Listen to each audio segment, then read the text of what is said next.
Israel का problem ये है कि वो इतना बारीक सा एक मुल्क है जिसकी कोई डेप्थ उस तरह से नहीं है। तो अगर इसराइल के 3-4 शहरों के ऊपर ईरान कंसिस्टेंटली मिसाइल ही फायर करता जाए तो बहुत बड़ा डैमेज हो सकता है। So for Iran to be damaged, Israel has to do a lot of damage, but for Israel to be damaged, Iran does not have to do a lot. ये एक बहुत ही इंसाइटफुल किस्म का पॉइंट है जिसको आपने समझना है कि ईरान ने इतना बड़ा डैमेज नहीं करना इसराइल का। उसने सिर्फ हफ्तों तक वहाँ पर चंद मिसाइल इंटरसेप्शन से बचा कर इसराइल की टेरिटरी पे अगर लैंड करा दिए तो कुछ भी हो सकता है। ये तो मैं आपको आगे बढ़ के बताऊंगा ना कि ऑब्जेक्टिव्स क्या हैं, पोटेंशियल आउटकम क्या हो सकती है। अब क्लेम क्या था जनाब? क्लेम ये था कि दरअसल ईरान जो है वो न्यूक्लियर टेक्नोलॉजी हासिल करने वाला है, क्योंकि इन्वेस्टिगेशंस ये बताती हैं कि 60 से 70% एनरिचमेंट पोटेंशियल बन चुका है। 90% पे आप ये कह सकते हैं कि जो वेपन ग्रेड यूरेनियम है वो आपके पास आ चुका है, आप बॉम्ब बना सकते हैं। और ये भी कहा गया बहुत सी न्यूज़ रिपोर्ट्स के मुताबिक कि 6 से 12 महीने लगेंगे ईरान को, और उसके बाद में वो न्यूक टेस्ट कर सकते हैं। तो इसीलिए हमें रोकना पड़ा। ठीक है, तो अगर आपको ये लगता है ना कि सिर्फ ये वाहिद वजह है, लास्ट वीडियो में जिस तरह से मैंने बताया कि पूरी रैशनल और रीजनिंग जो वेस्टर्न वर्ल्ड की तरफ से, फ्रांस की तरफ से, ब्रिटेन की तरफ से शेमलेसली दी जा रही है, जो कि अपने जहाज़ और अपने जो वेपनरी है वो प्रोवाइड कर रहा है, इंटेलिजेंस प्रोवाइड कर रहा है, एयरक्राफ्ट कैरियर प्रोवाइड कर रहा है इसराइल को, ये सारा कुछ कहने के बाद सिर्फ मामला इतना सादा नहीं है। मामला ये नहीं है कि वाकई ही एटॉमिक बॉम्ब बन जाना था अगर इस पॉइंट पे इंटरवेंशन ना होती, ठीक है, जो कि अभी नियर भी नहीं थी। मामला ये है कि जहाँ तक मैंने इसको समझने की कोशिश की है और जहाँ तक मैंने पढ़ा है इस माजरे के बारे में, सबसे प्राइम ऑब्जेक्टिव इसराइल का और अमेरिका का एक है, regime change in Iran. Iran की जो फिल वक्त जो फेस है, जो हुकूमत है, IRGC है, या फिर उनकी हम कह सकते हैं कि एक थियोक्रेटिक स्टेट है, उसको रिमूव करना है। ईरान के शहरियों के अंदर जो रिजेंटमेंट उनके दिलों में कुछ के मौजूद है, जो कि रजीम के इतने लंबे रूल की वजह से अब तंग आ चुके हैं। ये वेस्टर्न परसेप्शन है, मैं आपको उनकी परसेप्शन पहले एक्सप्लेन कर लूँ, फिर अपनी बात बताऊंगा। खामेनेई साहब 1989 से रूल कर रहे हैं, ठीक है, और इसमें बहुत सा मुश्किल वक्त भी ईरानियंस ने देखा है। ईरान ने इकोनॉमिक सैंक्शंस के रिजल्ट में बहुत ज़्यादा हार्डशिप देखी है, टू द पॉइंट कि एक $1 इस वक्त 50,000 से 90,000 ईरानियन रियाल्स के बराबर है। सही है। और इसके अलावा ईरान की जो स्ट्रेंथ थी, HHH, Houthis, Hezbollah and Hamas, इन तीनों को बहुत बड़ा डैमेज आया पिछले 1-1.5 साल के अरसे के अंदर, जिसमें आपने देखा कि हसन नसरुल्लाह हों, इब्राहिम रईसी हों, उनको एलिमिनेट कर दिया गया। इसके अलावा लेबनान की तरफ से डायरेक्टली वॉर्न किया जा रहा है हिजबुल्ला को कि खबरदार इस जंग का हिस्सा बने, आपने साइड पर रहना है, और ऐसा ही है कि हिजबुल्ला अभी तक सामने नहीं आ रहा। इसके अलावा सीरिया में जो रजीम चेंज हुआ, जिसमें अहमद अल-शर्रा जो प्रेसिडेंट बन के आए, इससे पहले जो विलन थे अमेरिका के लिए, आईसिस से लिंक्ड थे, वो अचानक से बड़े अच्छे बंदे बन के आ गए और ट्रंप ने हाथ मिला लिया। वो क्या कह रहे हैं कि हमारे और इसराइल के दुश्मन कॉमन है, एक ही हैं। तो ये आप देख लीजिए कि ईरान के लिए असद रजीम के जाने के बाद कितनी बड़ी डिफीट यहाँ पे ये साबित हो गई। इसके अलावा ईरान के न्यूक्लियर साइंटिस्ट हों, मिलिट्री लीडरशिप हो, सुप्रीम कोर्ट जजेस हों, एक एक करके उनको एलिमिनेट किया जाना। और सबसे बड़ा एक मसला और एक ब्लेसिंग इन डिस्गाइज भी कि ईरान की इस हुकूमत के पास मद्दे मुकाबिल, यानी कि इनके अगेंस्ट जो अपोजिशन है वो तकरीबन नॉन एग्जिस्टेंट है, इनका मुतबादिल ही नहीं है। अब मुतबादिल ना होने के दो मतलब हैं। पहला ये कि ये लीडरशिप सस्टेन करेगी और अपनी जगह पर रहेगी।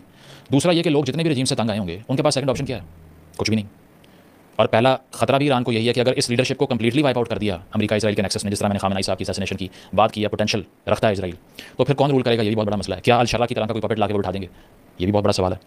इसके अलावा ये सारे वो फैक्टर्स हैं जिसमें हम ये कह सकते हैं कि ईरान की जो ग्रिप थी पिछले कई सालों में कमज़ोर हुई है। लेकिन अब सिग्नलिंग क्या है नेतन्याहू की? सारी स्पीचेस उठाकर देख लीजिए, वो एक ही बात कर रहा है, मैं ईरान के लोगों के लिए ये कर रहा हूँ। ठीक है, रज़ा शाह के जो ख़ानदान से लोग एसोसिएटेड हैं वो सब भी ये कह रहे हैं कि ये तो ईरान के लोगों की जंग है दरअसल। या शाह रजीम के जो सपोर्टर बाहर बैठे हुए हैं वो भी सेलिब्रेट कर रहे हैं इस बात को कि ये तो बिल्कुल ठीक हो रहा है, क्योंकि ईरान के लोगों की इमेंसिपेशन हो रही है। और इसके साथ साथ कुछ लोगों की तरफ से ये स्पेकुलेशन भी की जा रही है कि बिल्कुल ये आसानी से हो जाएगा और ईरान की जो रजीम है वो अब गिरने वाली है। तो मैं आपको ये बता सकता हूँ कि इट्स नॉट दैट सिंपल। अब ऑब्वियसली इंटरनेशनल रिलेशंस हैं या पॉलिटिक्स है, इसमें कोई साइंस तो नहीं होती, हो भी सकता है, ऐसा नहीं भी हो सकता, लेकिन ईरानियन सोसाइटी की रेजिलियंस बहुत ज़्यादा है, क्योंकि वो किसी भी हालात में सस्टेन करने को साबित कर चुके हैं। 1980 की जंग आपको याद होगी, सद्दाम हुसैन ने मगरबी ताकतों के कहने पे हमला कर दिया, 8 साल तक जंग चली। ईरान के पास लड़ने के लिए कुछ भी नहीं था, क्योंकि रेवोल्यूशन आए हुए 1 साल हुआ था सिर्फ अभी। यहाँ तक कि जो खारदार तार होती है ना, ये तक मांग रहा था ईरान बाहर के मुल्कों से। और जब मुआहदा हुआ, अमन मुआहदा हुआ 8 साल लड़ने के बाद, तो खुमैनी साहब ने उस पॉइंट पर यह कहा कि ये जहर के प्याले में से घूंट लेने के बराबर था, लेकिन मैंने ये किया है फिर भी। So if you think that Iran can't take this longer they can. और जहाँ तक अब ये आर्गूमेंट है, क्योंकि मसला ये है कि पाकिस्तान में भी डिसइल्यूजन किस्म के और डिलूजनल किस्म के, अनफॉर्चुनेटली मैं ये रिटॉरिक यूज़ नहीं करता, कितने लिबरल लोग होंगे पाकिस्तान में, ना मैं लिबरलिज्म को गाली समझता हूँ, ना मैं लिबरलिज्म की क्लासिकल सेंस में इंटरप्रिटेशन को गलत समझता हूँ।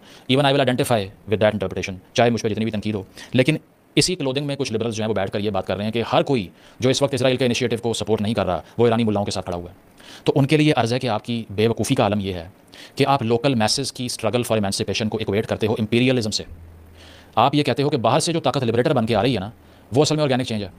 वो भाई ये काम तो ईस्ट इंडिया कंपनी से लेके अमेरिका की एक्सपेंशनिज्म से लेके 300 सालों से हो रहा है। कोई एक मुल्क का नाम ले लो जिस पे बाहर से हमला हुआ, अवाम लिबरेट हो गए, दिमाग उनके बदल गए और वो हंसी खुशी रहने लगे।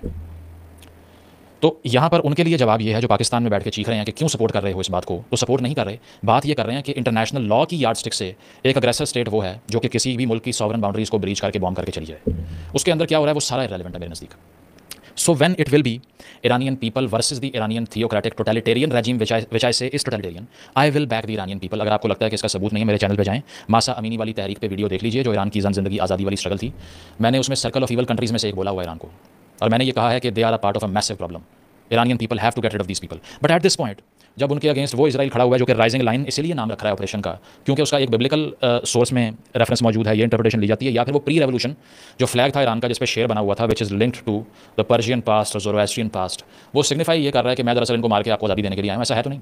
नेतन्याहू कोई चीख वगैरह या लिबरेटर है? आप समझते हैं कि 60,000 बंदे का गला काट दिया उसने पिछले कई सालों में, और हम यहाँ पर ये तस्वर करें कि वो लिबरेट करने आ रहा है आवाम को। जो ये बातें कर रहा है उसको बहुत ही शर्म आनी चाहिए, जो कि नहीं आनी। तो इसीलिए बात यह है कि अगर कोई ये कहता है कि इस तरह से रजीम गिर जाएगी तो वो मुश्किल है। अगर ये करंट लीडरशिप असैसिनेट मुकम्मल तौर पे भी हो जाए, खत्म हो जाए, तो उसको रिप्लेस करने वाले लोग भी आ जाएंगे। अगर आप पपेट बिठाएंगे वो भी नहीं चलेंगे।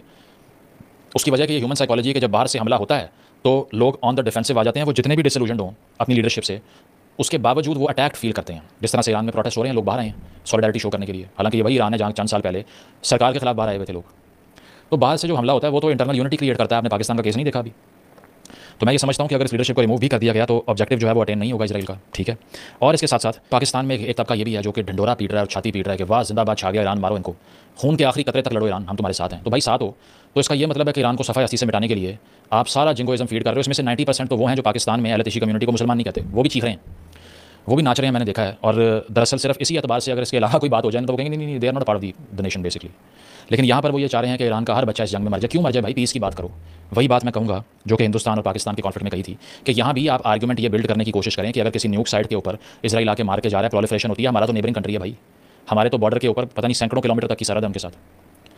तो आप अगर ये कह रहे हो कि आखिरी कतरे तक लड़ो, तो उसका मतलब यही है ना कि आप सिर्फ प्लेइंग टू द गैलरी या बाहर बैठ के सिर्फ एंजॉय करना चाहते हो उसको देख के। जो सफ़र कर रहा है वो लोकल ईरानियन कर रहा है ना भाई। और मैं ये नहीं कह रहा कि इसराइल को जो है वो ख़त्म करने से रोकना चाहिए ईरान को। मैं तो समझता हूँ कि जब तक ऑफेंसिव तरीन इनिशिएटिव ना लिया जाए, टेबल पर बैठ के बात होती नहीं। मैं तो वैसे ही रियलिस्ट हूँ, और लिबरल इंस्टीट्यूशंस तो वैसे ही फ्लॉप और तबाह हो गए इंटरनेशनली, जो कि हमने इंडिया पाकिस्तान के केस में देखा, हर केस में देखा, इराक के केस में देखा, सबसे बड़ी मिसाल गाजा के केस में देखा। क्या इंटरवेंशन हुई? कुछ भी नहीं। तो ये चीज़ है कि जो ड्रम बीट कर रहे हैं वॉर का, वो भी हाइपोक्रिटिकल है आधे से ज़्यादा। मसला ये है पाकिस्तान में पैलेस्टीन की स्ट्रगल भी जो आधे से ज़्यादा लोगों के हाथ लगी हुई है, चंदा ले रहे हैं। और अगर मैं तनकीद करता हूँ इस बात पे तो कहते हैं आप प्रो इजरायली आर्गूमेंट कर रहे हैं, जबकि मैं कहता हूँ कि बहुत फ़र्क है उन लोगों में जो अपने बैकयार्ड पे देखते ही नहीं है और बाहर की स्ट्रगल करते हैं। वो सिर्फ स्टेट के उस एजेंडा पे चल रहे हैं जो 80 से ज़्यादा यहाँ फैलाई थी।